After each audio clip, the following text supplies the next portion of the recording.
Job 26. Job replied, "How you have helped the powerless! How you have saved the person who has no strength! How you have advised the one without wisdom and abundantly revealed your insight! To whom did you utter these words, and whose spirit has come forth from your mouth? The dead tremble, those beneath the waters and all that live in them. The underworld is naked before God. The place of destruction lies uncovered. He spreads out the northern skies over empty spaces. He suspends the earth on nothing. He locks the waters in his clouds, and the clouds do not burst with the weight of them. He conceals the face of the full moon, shrouding it with his clouds. He marks out the horizon on the surface of the waters as a boundary between light and darkness. The pillars of the heavens tremble and are amazed at his rebuke.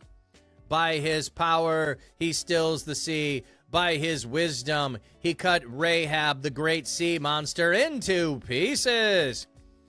By his breath the skies become fair. His hand pierces the fleeing serpent. Indeed, these are but the outer fringes of his ways. How faint is the whisper we hear of him. But who can understand the thunder of his power? All right, so in response to his friend, Job replies, "How you've helped the powerless." Like, oh my goodness, your words are so good. Like, you must have really, really helped the powerless. You have helped. Let me see what the word there is. The interrogative clause is used here as an exclamation and sarcastic at that. Absolutely. Job is saying, you have in no way helped the powerless. How you've helped the powerless. How you've saved the person who has no strength. How you have advised the one without wisdom and abundantly revealed your insight. He's totally ripping his friend here, who is acting arrogantly and not listening to Job and thinking he has all the answers, but his answers were futile. His answers were worthless. His answers added no help. To abundance. Okay, you without wisdom and abundantly revealed your insight. You have a whole lot, a large quantity. You keep adding to it. Oh my, what good stuff you gave. Like, Job's not shy here of taking on his friends because his friends take on him. Instead of comforting Job, they attack Job. Job, you must have done something wrong. Job, you done messed up. Hey, Ron, God doesn't punish unless you done something wrong. And so, since Job keeps saying he did nothing wrong, his friend made the argument that everyone's done something wrong. And now Job's like, oh my goodness, why didn't I think of that? Oh boy, this is really helpful stuff here. For nobody, for no one. To whom did you utter these words, and to whose spirit has come forth from your mouth? Okay, so, like, oh man, that stuff you said, that must have been so good. How many other people have you helped besides me? Oh man, you must be helping so many people with the stuff you're saying. So now he's going to get, well, now the dead are worried. The dead tremble, those beneath the waters and all who live in them. The underworld is naked before God. Okay, the underworld. So this is going to be the realm of the dead. Sheol, the realm of the dead. Yeah, terrible French. Your fault, Job. Exactly. And all that live in them. So he's going to, the dead tremble, not the living. The dead tremble under the earth, and the place of destruction lies uncovered. And there is no covering for destruction. Destruction here is another name for Sheol. Abaddon. So the place of destruction, Abaddon, lies uncovered. So your words are uncovering the dead and the realm of the dead. The book of Job is wisdom. There's a lot of nonsense in it, yes.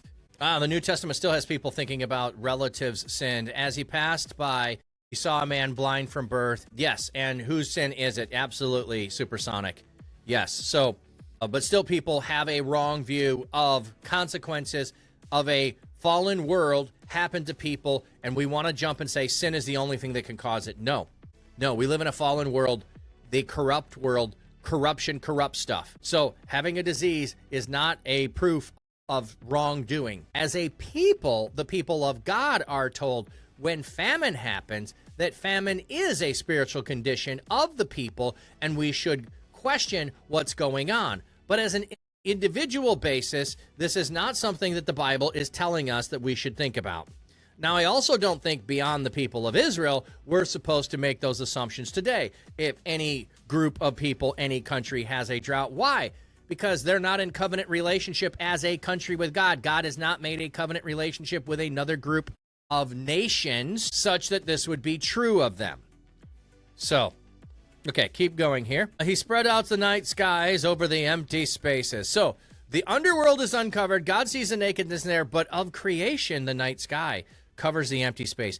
He suspends the earth on nothing. He locks the water in his clouds, and the clouds do not burst from the weight of him. Like, just think about that. Like the amount of weight of water that falls from the clouds aren't heavy and fall out of the sky. Although they have a bunch of heavy water in them, they still can float. Can you explain these things? Can you explain clouds? Can you explain the sun, moon, and stars when we can't see anything holding them up? Like, we can't explain it. God spreads it out. He conceals the face of the full moon, shrouding it with his clouds. He marks out the horizon on the surface of the waters as the boundaries between light and darkness. So out there's where God set the boundary of light and darkness. We never are at the boundary of light and darkness. It's always on the horizon. It's always over there. God is the one who's done all of these things. Now, he's going to describe things from the worldview of the people that live around him, the pillars of the heavens. This is not a science book. This is poetry. Okay? And so he's not claiming that this is how the earth is constructed. He is using the language of God being the principal party who did all of the creating. So that's what he is assuring us of, not how. He's not giving us science here. Great mountains are perceived of holding up the sky. So the mountains, the pillars are holding it up, and are rebuked, are amazed at his rebuke. So now we're going to have creation is amazed. So we have creation that Job is mentioning here. We have the realm of the dead. And then we're going to jump into the motif of by his powers he stills the sea. The sea, if we go back to creation, if we go back to Genesis, the Spirit of God hovered over the face of the deep. The deep, the water, is one of those references that refers to chaos and the place of chaos being something that's overwhelming. So this is not all water. It is the chaos waters. He has the power to still the sea. Why is the sea seen as chaos? Because winds come, storms come, they come from nowhere, they just attack, they have the potential to take life and destroy life. It's also filled with sea monsters that are down there that are going to come up, that they thought, and they, is that these giant creatures down there is what was swelling up potentially the waters. They didn't understand how it worked. This is part of their explanation, their worldview. And so by his wisdom, he cut down Rahab, the great sea monster, to pieces. Rahab is the name of one of the sea monsters, one of the chaos monsters. We do not need to have a real creature in mind here. This is poetic language talking about the realm of chaos. So if Rahab is the source of that chaos, that's all we need to understand. And God cut the sea monster to pieces. So even the chaos is under the power of God. By his breath, the skies become fair. Well, when the storms happen, there aren't fair skies. So God can make the skies fair. His hands pierce the fleeing serpent. Let me see what we have here on the fleeing serpent. Here, too, the references pagan views indirectly. The fleeing serpent was a designation for Leviathan, whom the book will simply describe as an animal, but the pagans thought to be a monster of the deep. See the same Hebrew face in Isaiah. God's power over nature is associated with defeating the pagan gods. So we have God's power over everything, including chaos and chaos monsters, monsters of the deep who no one has power of. There often were explanations of these being accidentally made creatures, and that's why they have such chaos and all of that. And here instead, throughout the book of Job and other places, God calms and tames them. So we do not need to go look for dinosaurs here that say, oh, well, it is, but we certainly aren't looking for it to be regular animals either. Indeed, These are but the outer fringes of his ways. How faint is the whisper we hear of him. So, like, even this power over chaos, it's just a little fleeting thing of who God's full power is. Just a tiny taste of God's full power. Just a faint whisper we hear of him. But who can understand the thunder of his power? So you want to talk about the power of God?